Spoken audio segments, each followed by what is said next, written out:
एक बार, बाजार में दाखिल होते वक्त एक बार, हर नमाज के बाद 3 बार, मगरिब की नमाज के बाद 10 बार, दौरान सफर एक बार। नबी सल्लल्लाहु अलैहि वसल्लम ने फरमाया, बेहतरीन दुआ वो है जो अरफात के दिन मांगी जाए। देख लीजिए, अब इस हदीस के लफ्जों को देखिए, बेहतरीन दुआ वो है जो अरफात के दिन मांगी जाए। अब यहाँ ये नहीं कहा गया कि अरफात वाले मांगे, या अरफा के दिन हम भी मांग सकते हैं। और बेहतरीन दुआ वो है जो मैंने मांगी और मुझसे पहले नबियों ने मांगी, और वो है ला इलाहा इल्लल्लाहु वहदहु ला शरीका लह, लहुल मुल्कु व लहुल हम्द व हुवा अला कुल्ली शैइन कदीर। कि अल्लाह के सिवा कोई माबूद नहीं, वो अकेला है, उसका कोई शरीक नहीं, उसी की बादशाहत है और सब तारीफ उसी के लिए है, वो हर चीज पर कुदरत रखता है। नबी सल्लल्लाहु अलैहि वसल्लम ने फरमाया, जो शख्स रात को बेदार होकर ये दुआ पढ़े, ला इलाहा इल्लल्लाहु वहदहु ला शरीका लह, लहुल मुल्कु व लहुल हम्द व हुवा अला कुल्ली शैइन कदीर, अल्हम्दुलिल्लाह व सुब्हानल्लाह व ला इलाहा इल्लल्लाहु वल्लाहु अकबर व ला हौला व ला कुव्वता इल्ला बिल्लाह। फिर ये पढ़े अल्लाहुम्मा ग़फ़िरली, या कोई और दुआ करे तो उसकी दुआ कबूल होती। फिर अगर वो वुजू करे और नमाज पढ़े तो नमाज कबूल हो जाती। अच्छा, ये तहज्जुद के वक्त पढ़ने वाली दुआ और अरफा के दिन पढ़ने वाली दुआ, दोनों में क्या मुनासबत है? कोई मुनासबत बताइए। शाबाश। अरफा में भी अल्लाह ताला आसमानी दुनिया पर आते हैं और रात के आखिरी हिस्से में भी, तो दोनों वक्तों में ला इलाहा इल्लल्लाहु वहदहु ला शरीका लहु, लहुल मुल्कु व लहुल हम्द व हुवा अला कुल्ली शैइन कदीर। इसमें दुआ कौन सी है? इसमें तो अल्लाह की तारीफ, अल्लाह की तौहीद का बयान है। दुआ कहाँ है?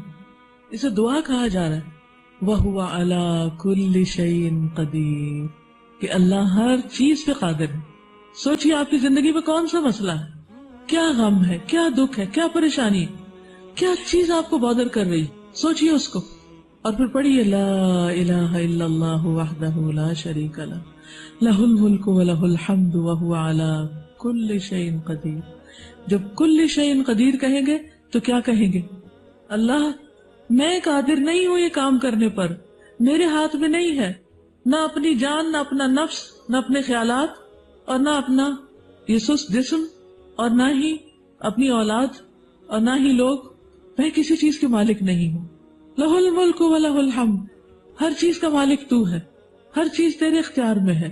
इन सब चीजों को तू अपनी इताअत में कबूल कर ले और इन सब को अपनी राह दिखा। हम हर वक्त लोगों से तवक्को रखते हैं, लोगों को मसले बताते हैं, मुझे ये परेशानी है, मुझे ये परेशानी।